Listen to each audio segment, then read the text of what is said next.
Okay, I think we're ready to start, huh? Okay, thanks everybody for coming. It's a great pleasure today to have two very talented guests.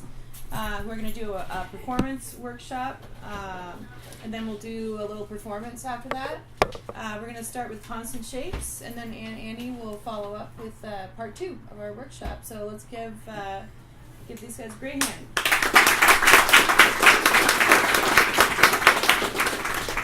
Alright, so I'm thinking I'm just going to set up a patch as if I was going to play a show, and over time we'll sort of reach the point where I'm at the point where I could hit it off and hit it back on and be ready to perform it. So I'll just hop right into it. I can explain a little bit about my system here.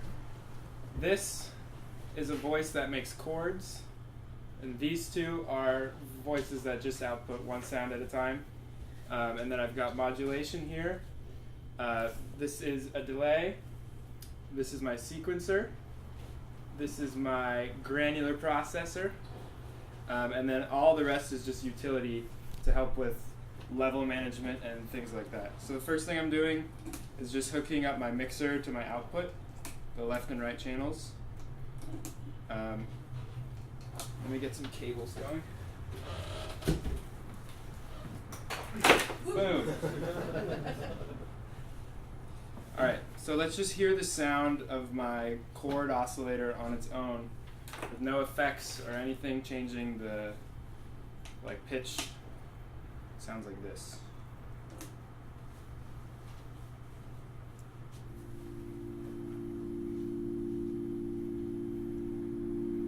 Hear that? Cool. And so with this, it's got these modulation points where we can change the shape of the chord as if we're dropping, if we're doing like a C major chord, we can take the uppermost note and move it down an octave like this.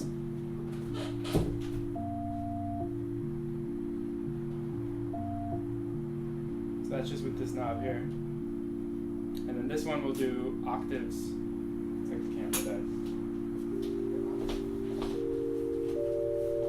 And so with these two knobs alone, you can get a lot of interesting shapes out of it. And then there's another knob for wave shaping, which we can't see right now, but this is what that'll do to the sound.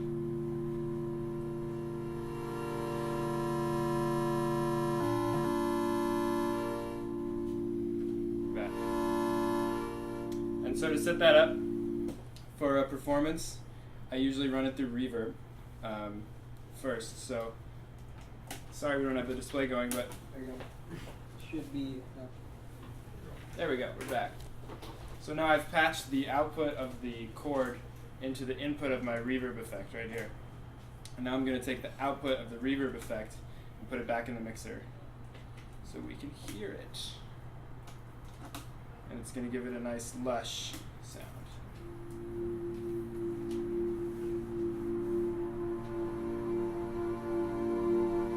It's like a whole track on its own right there.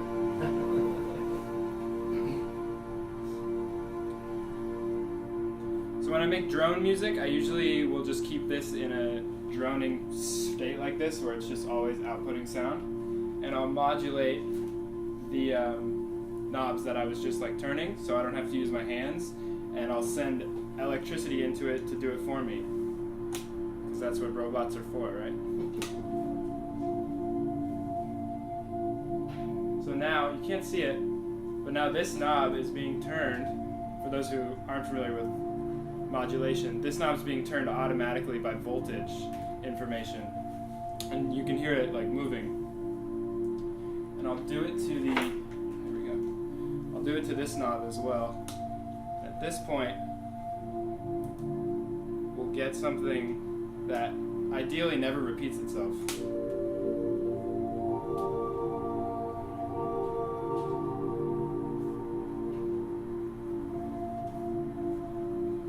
Now, oftentimes with my hand, I'll do the wave shaping that I was showing you. So it's kind of like the performance knob where it looks like I'm doing things. I'll just open up the wave shape. Like that. And here it is without reverb, just so we can hear it. Not as fun. not as dreamy. So this is often where I'll start with my patches, is just get something like this going, where it's just barely moving. And I'll just like listen to this for a long time because it's really entertaining. Okay, so that's one sound for my patch. I'm gonna hit that off. And we'll move to the next one. Next one, we'll use rings, which is a voice, we'll call it for simplicity. Let's hear what it sounds like on its own. I'm going to strum it. It's kind of like a drum, this voice, so you have to strum it with something. So I'm going to use this just to show you what it sounds like on its own.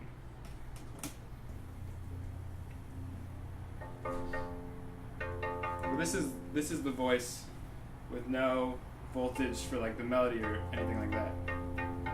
And we can mess with like the brightness of it and how long it decays for. But instead of using my hand, I'm just using this little like touchpad to hit it. I'm gonna actually send information from a MIDI module that I've already recorded my own melody onto. So let's just hear what that sounds like. That's not what it sounds like. Hang on. It sounds like this.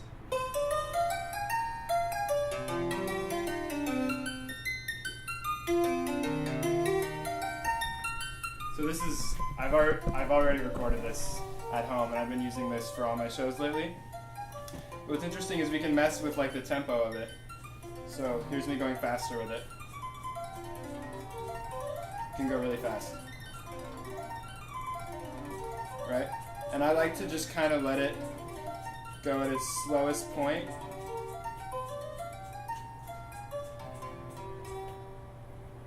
Like this. So this is just the dry sound on its own.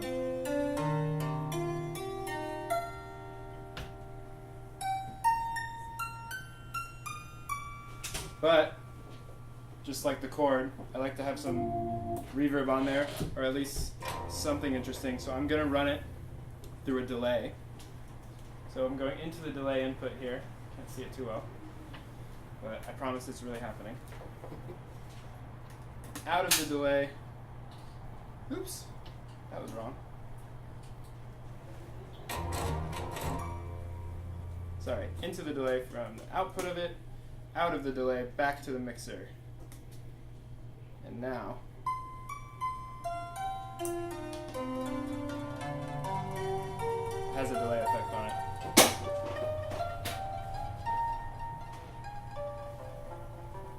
And with just that alone, we can mess with how often the delay repeats itself. So I'll move through it and you can see. So that's at its max range, and here's it at its minimum range. Oh, like that.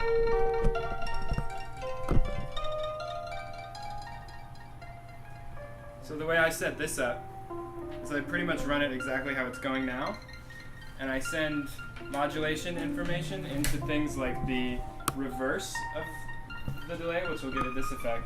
Sometimes it's hard to hear, but we'll see if I can get it.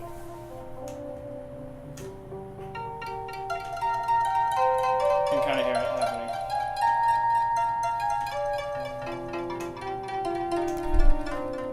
But as you can see, it just gets really random really fast. And that's one thing I'm obsessed with, is just randomness within all of the melodies. So I'll send information to do what I'm doing here, which is hitting a button that activates the reverse. And it's really like a subtle effect, so you don't hear it often, but it makes all the difference. So now that's happening automatically. And yeah, that's pretty much all I'll do for this voice. So now, let's hear them both.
before I get lost in that next thing. You can see how it gets really distracting. Okay, here's my next voice. It's called Platts, and it's an oscillator, just like any oscillator. For those who don't know, an oscillator sends information to a speaker cone to make it vibrate at a rate which we can hear. So sound is vibration, and oscillators essentially send information to speakers to make them vibrate at rates we can hear. So here's the sound of it right now. And we've got knobs on here to mess with just like the timbre of it, so I'll just...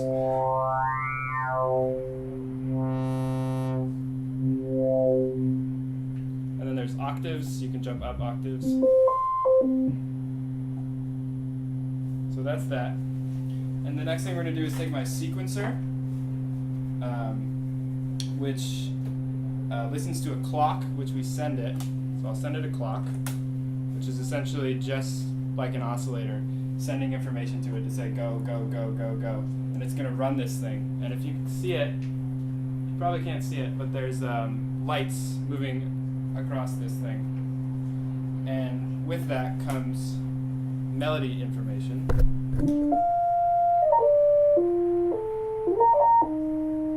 So here's our current melody. But as you can hear, the oscillator is always running. And we want it to start and sort of have like a decay so that it sounds like hitting a key on a piano. And we're going to do that by triggering it. So that's going to do this to it. Hear the difference there? And we can mess with how long that's going to ring out every time it's hit. So here's like the minimum, and here's the maximum, or I'll work into it. So now it almost is how it was before. So I'll usually do something like this, where it kind of sounds like you're hitting a key on a piano. And we can mess with the notes, and I'll let you guys do this after the show, but you can turn knobs and mess with notes to write your own little melodies here. So let's say we like that one. It needs its classic reverb or delay, right? Or else it gets boring. So I'm going to put delay on it. Actually, no, I'll send it through Clouds. This will be interesting.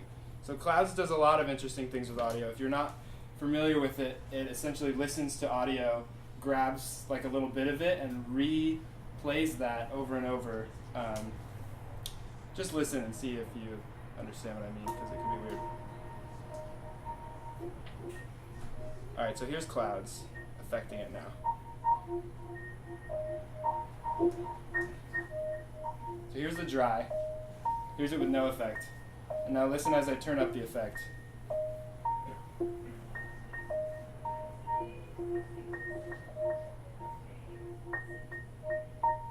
And now we can mess with like the pitch of it, for example, after the effect.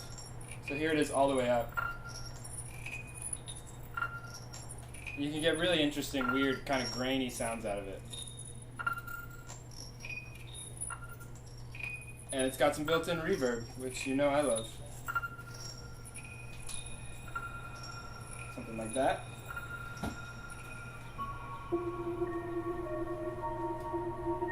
So there it is with its effect that I want for it.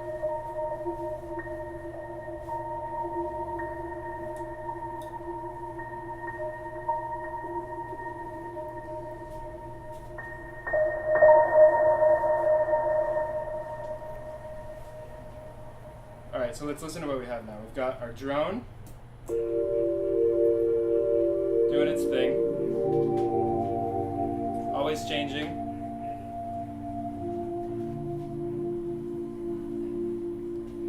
And then we have rings, which was doing this. Where'd you go? There you are.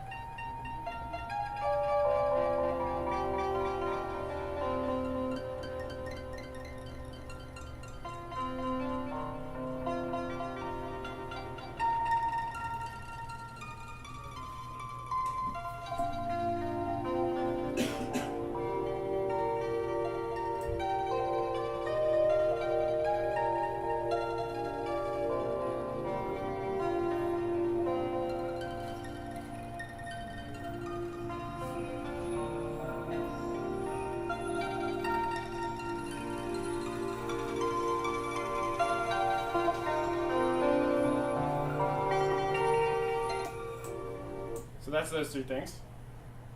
At this point, I feel like I have enough control over this that I can just turn knobs that I know do certain things for roughly half an hour and be able to keep you interested and like entertained with just the exploration aspect of it.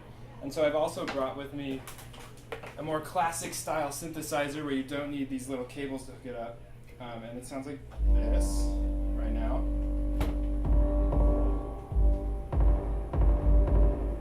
And I use this in my sets as just like a low note to always be droning. So something like this. Where I'm just holding the key and letting it play and kind of exploring notes like this.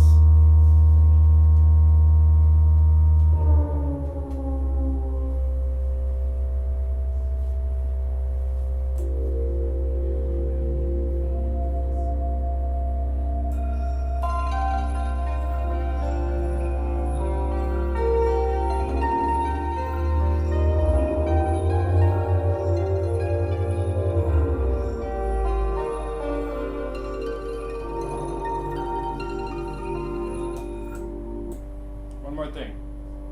This has a noise oscillator in it, so essentially I can just add noise to the sound, just like white noise. And oftentimes I'll make that sound like an ocean wave just by going like this.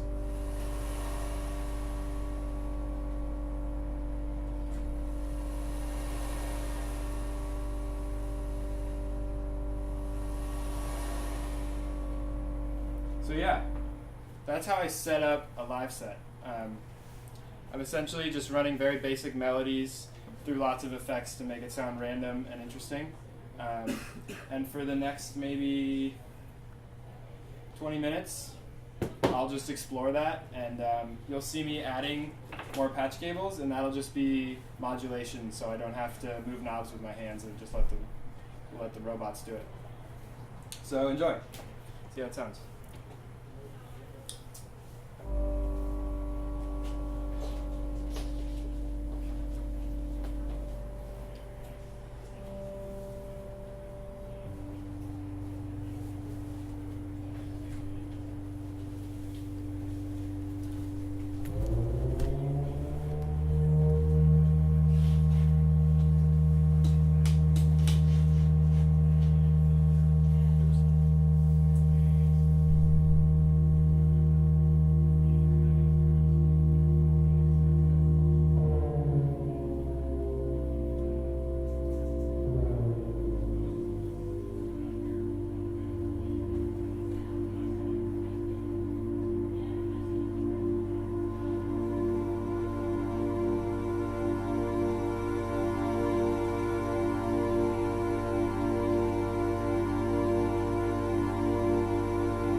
saving it to our page. So if you go to our page like with post 24 hours from now, it'll be saved to the tab. Yeah. We are filming it. Alrighty. I think that's everything. Always a little bit of a puzzle. Thanks for coming out, guys. Concept Shapes, Griffin Paisley. Always does a fantastic job. I don't usually patch on the spot because I cannot keep together things that well in my head. So I'm going to do things a little differently. I'm going to start off playing and then kind of break stuff down into different sections and pull apart the set and go from there. But just a quick show of hands, how many of you guys have modular or use modular or have an idea of what is actually going on? Okay, sweet. Good amount of you guys. Awesome. For those, does anyone not know what a modular synthesizer is and thinks that it looks like a space station? You, sir. So modular, just a quick rundown, is like Legos, super expensive Legos that make sound. They all have a standard power and they fit in the same case in your rack. They interact with each other through standard voltage and come together to make something else that is different. So yeah, I'll get us started.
Thank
you.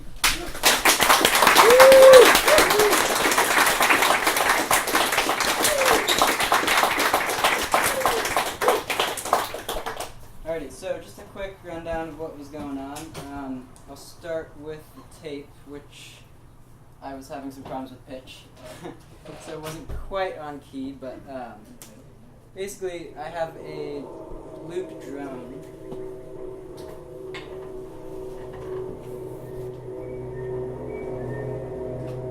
It's a stereo reel material. There are 5 layers of a drone, a guitar, and some other synth stuff on it. The idea behind wrapping it around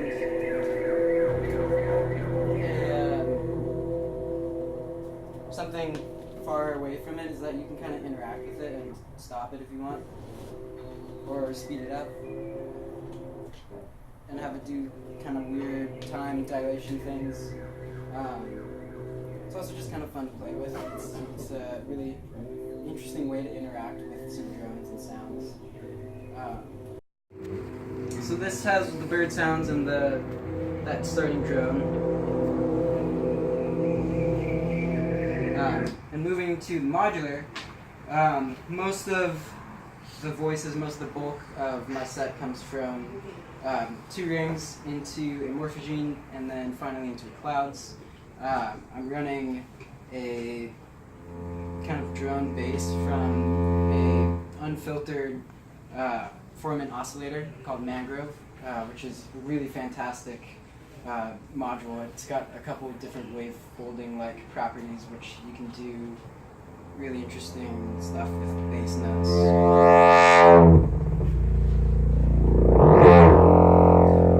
So that's super fun. My rack is really not a standard synthesizer rack. I don't have any filters. I actually just got my first VCA a couple of months ago, which now I understand why you can never have too many VCAs. Shouldn't have slept on that one. And so I kind of go through, it's a little hard to see on here, but turn it around, and I can just go through what each thing is doing. Right here, I have it's kind of a touch plate keyboard and sequencer. It's connected to the VCA of Platts, and it's giving this kind of nice string-like plucky sound. Then main voices are coming from rings, which is sequenced by Hermod. I have 8 different sequences stored on. Let's turn this down. Can everyone hear me okay back there? Yeah. Awesome. So I have 8 different sequences stored in Hermod, which I switch around through during the set. Initially recording into Hermod, I connect a USB keyboard and kind of set a random length on the sequence using a polyphonic mode for the 2 rings, and then start to input notes and overlap the recording and to loop it and get these really nice kind of strummed, almost randomly strummed chords and whatnot. So, and you can switch through the sequences in project mode, which is super nice. Kind of gives a nice cadence into the sequence. So the rings are going into morphogene, which is actually just playing a pre-recorded kind of sample, I guess. And morphogene is it's kind of like a reel-to-reel sampler, but digital and like on steroids. It's got a ton of different things. You can really pull apart what's going on. Essentially, you define when to record a sample, and it then, given different controls, will output parts of that sample with different sizes, different speed, different playback, reverse, forward. You can kind of see the speed and reverse here. So I have it slowed down, and it can go all the way to completely playing the tape essentially backwards.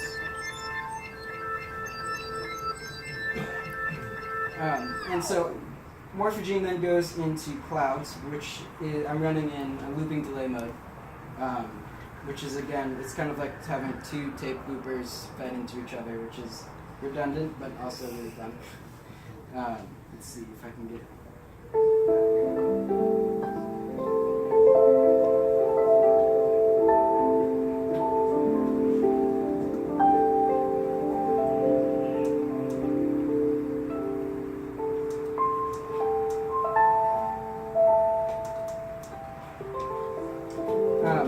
and within clouds, I'm modulating the time, so you get these really cool warbles.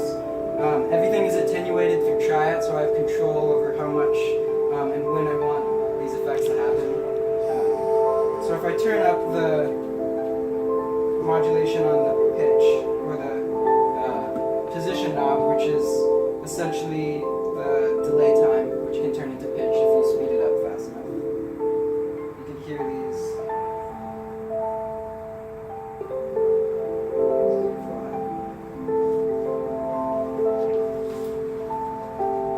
Oh, I can do it manually too. Nice thing.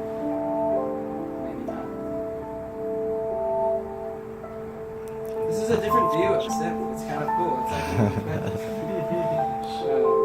let's see. Yeah, it was kind of nice.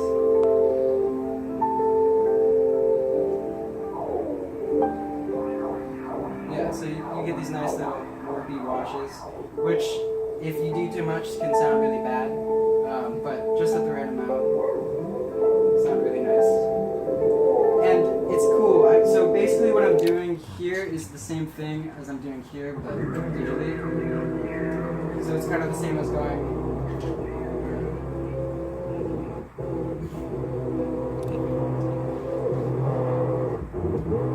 Kind of the same. You're playing with how fast things go through the head or how fast things output and the time it takes. So when I patch, I do most of my patching philosophy goes into time and spacing things and how long it's going to take for a sequence to play out. How much randomness there is in the tempo so that you get really, really unconstructed sequences and really strange, kind of almost chaotic, but right on the verge, you're kind of right on the line of it could turn into a whole lot of bad noise. But if you keep it right in that nice silver lining, it's kind of for me, it's like a perfect chaos versus control. It's pretty cool. Finally, I've got Peak, which is a desktop synthesizer, let's see, which is currently being played by Hermod, just through a MIDI cable.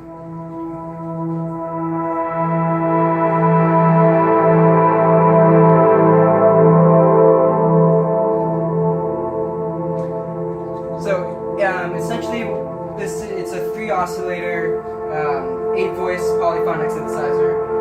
I have all 2 oscillators in triangle waveform, and the first oscillator, the last oscillator, is in a kind of a morphing, they call it organ. It's a certain wavetable based off of an organ.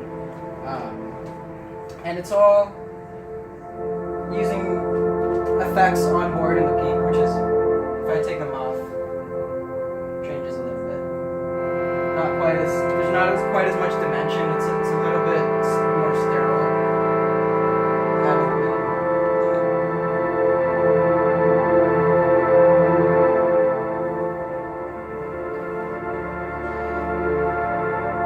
So it gets that kind of a really nice depth to it and a nice space in it. And so yeah, everything together is kind of difficult to rein in with a lot of same frequencies, having 2 rings. The first time I played with Peak, actually, my bass and Peak sounded exactly the same. So it was kind of a weird, trying to figure out how to separate the two and how to make everything not sound like a muddled, low-end bass note. So yeah, that's kind of what's going on here. In terms of how I usually start getting patched, I start with just using my voices, no effects at all, just straight into the output. I lay down a sequence, and once I'm happy with the sequence, then I rip out all the cables and then repatch back into the effects and the reverbs and delay and whatnot. And in terms of modulation, which is usually the last thing I introduce into the patch, I use Ornament and Crime, which is a multifunctional module. There's about 8 or 9 apps. I've only explored 2 of them. I'm using it in the envelope mode and just having envelope cycle or just one-hit modulations. All triggered from Pamela's new workout, which is a clock source. So my bottom row is kind of all the utility stuff, and then the top is all the sounds.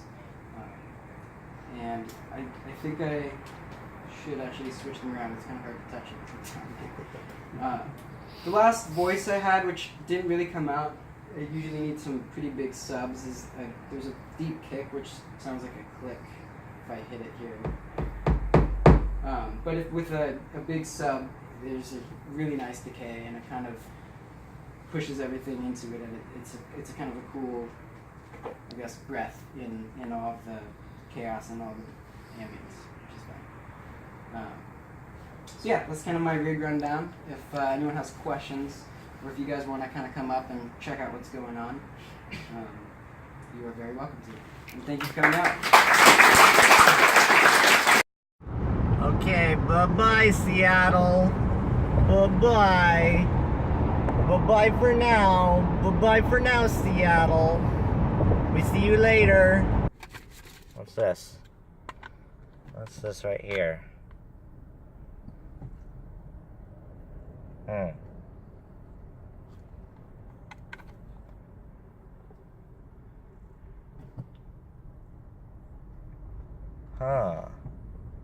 And Annie. Well, put it in.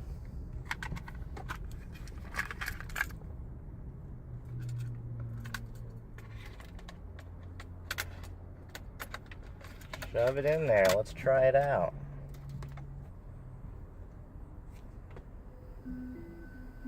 It's playing.